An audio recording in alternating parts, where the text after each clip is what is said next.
Assalamualaikum warahmatullahi wabarakatuh. Kami dari kelompok 2 yang beranggotakan Marandita Nurhanifah, Samara Kansa Yustria, Naila Devi Endriana, Lutfi Aziz, Gufita Rahman, dan Nurul Sofiana. Pada video kali ini kami akan membahas tentang sintaksis.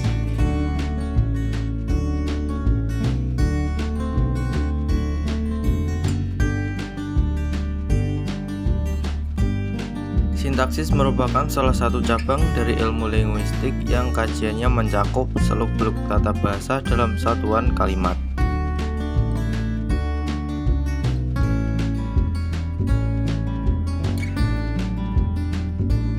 Sintaksis menurut para ahli. Menurut M. Ramlan, sintaksis sebagai cabang ilmu bahasa yang membicarakan seluk-beluk wacana, kalimat, klausa, hingga frasa. Menurut Manaf, sintaksis merupakan salah satu cabang dari linguistik yang membahas mengenai struktur internal kalimat. Struktur internal kalimat itu termasuk di dalamnya adalah frasa, klausa, serta kalimat. Objek kajian sintaksis terdiri dari kata, klausa, frasa, dan kalimat. Kata merupakan satuan terkecil dalam sintaksis yang memiliki peran sebagai pengisi fungsi sintaksis. Klausa adalah satuan sintaksis yang terdiri dari dua kata atau lebih dan memiliki sifat predikatif. Frasa dapat diartikan sebagai gabungan dua kata atau lebih yang bersifat non-predikatif. Kalimat merupakan objek kajian sintaksis terbesar yang memiliki satu klausa, mengandung tanda baca, diawali huruf kapital, dan diakhiri dengan titik.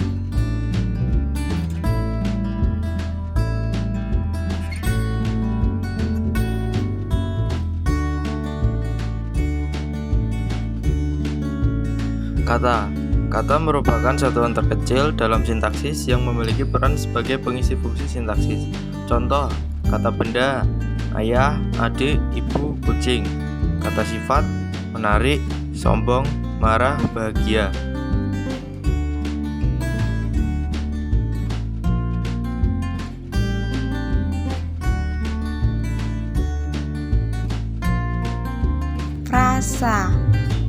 Frasa dapat diartikan sebagai gabungan dua kata atau lebih yang bersifat non-predikatif. Contohnya, bunga harum, 3 orang mahasiswa, hujan angin. Frasa berdasarkan jenis katanya. Yang pertama, frasa nomina merupakan frasa yang terbentuk dari penggabungan kata benda dan dapat juga digunakan sebagai pengganti kata benda. Yang kedua, frasa verbal merupakan frasa yang terbentuk dari penggabungan kata kerja dan dapat juga dipakai sebagai pengganti kata kerja. Yang ketiga, frasa adjektiva merupakan frasa yang terbentuk dari penggabungan kata sifat dan dapat digunakan untuk menambahkan kata keterangan, misalnya agak, sangat, harus, dan paling. Yang keempat, frasa numeralia merupakan frasa yang bentuk kata bilangan atau dapat digunakan untuk mengganti kata bilangan dalam kalimat. Yang kelima, frasa preposisional merupakan frasa yang memiliki kata depan sebagai penunjuk atau unsur penjelas. Frasa berdasarkan strukturnya. Yang pertama, frasa eksosentrik adalah frasa yang tidak memiliki konstruksi sama seperti unsur atau komponen pembentuknya. Artinya, ketika salah satu komponennya dipisahkan, frasa eksosentrik tidak dapat saling dihubungkan. Yang kedua, frasa endosentrik adalah frasa yang mempunyai distribusi sama atau setara. Ketika salah satu unsur atau komponennya dihilangkan, frasa itu masih dapat digunakan. Klausa, satuan sintaksis yang terdiri dari dua kata atau lebih dan memiliki sifat predikatif. Ciri-ciri klausa: yang pertama, memiliki satu jenis predikat. Yang kedua, tidak memiliki intonasi akhir. Yang ketiga, jika ditambah dengan intonasi akhir, maka akan menjadi sebuah kalimat. Yang keempat, klausa termasuk dalam bagian dari kalimat plural. Yang kelima, memiliki subjek secara tertulis atau tidak secara tertulis. Macam-macam klausa. Yang pertama, Pertama, klausa kalimat majemuk setara. Contohnya, Aldi bermain bola, sementara Jesse menonton di pinggir lapangan. Yang kedua, klausa kalimat majemuk bertingkat. Contohnya, Syaifa membereskan tempat tidurnya, kemudian dia membersihkan lemarinya. Yang ketiga, klausa gabungan kalimat majemuk setara dan bertingkat. Contohnya, Ibu guru mengumumkan bahwa hari ini akan diadakan ulangan harian dan kami semua sangat kaget. Kalimat dapat diartikan sebagai susunan kata atau ujaran yang berfungsi sebagai alat untuk mengungkapkan konsep pikiran atau perasaan secara utuh. Kalimat terbentuk dari beberapa klausa dan dapat berdiri sendiri serta memiliki pola intonasi yang tuntas.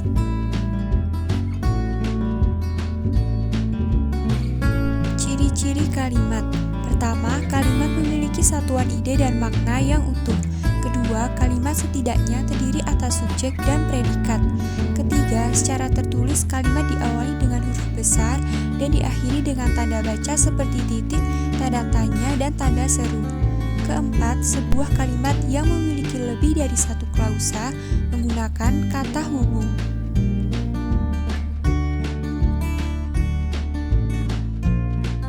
Fungsi sintaksis dalam kalimat. Fungsi sintaksis merujuk pada hubungan antar unsur-unsur bahasa yang dilihat dari sudut pandang penyajiannya dalam suatu ujaran atau klausa.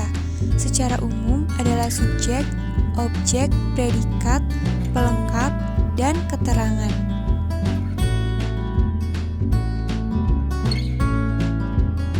Wujud fungsi sintaksis. Subjek, ibu sedang menyapu di halaman rumah. Kata ibu merupakan subjek. Predikat, kakak sedang menggambar pemandangan di kanvasnya. Kata menggambar merupakan predikat. Objek, ibu sedang memasak ayam goreng di dapur. Ayam goreng merupakan objek. Pelengkap, sepulang jalan-jalan siang, tubuh Lita bercucuran keringat. Keterangan, kakak pergi ke rumah baru di Yogyakarta. Kata di merupakan keterangan.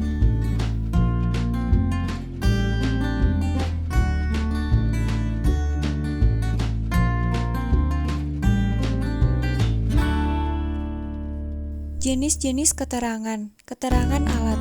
Alwi membersihkan kaca menggunakan kain. Kata menggunakan merupakan keterangan alat. Keterangan cara. Adik memainkan piano dengan lincah. Kata dengan merupakan keterangan cara. Keterangan tempat. Kenan membeli buku di Gramedia. Kata di merupakan keterangan tempat. Keterangan waktu. Besok nenek ingin pergi ke pantai. Kata besok merupakan keterangan waktu. Keterangan tujuan. Belajarlah yang rajin untuk meraih universitas impian. Kata untuk merupakan keterangan tujuan.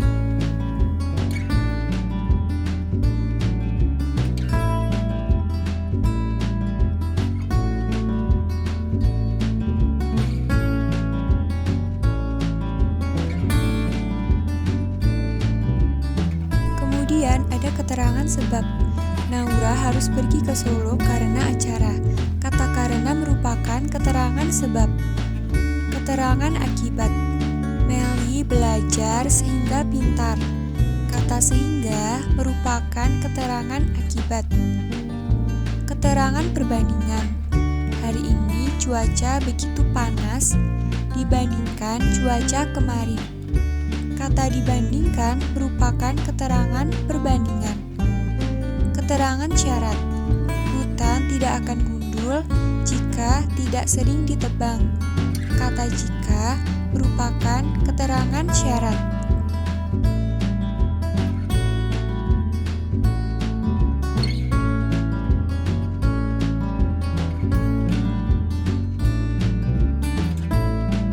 Sekian yang dapat kelompok 2 sampaikan.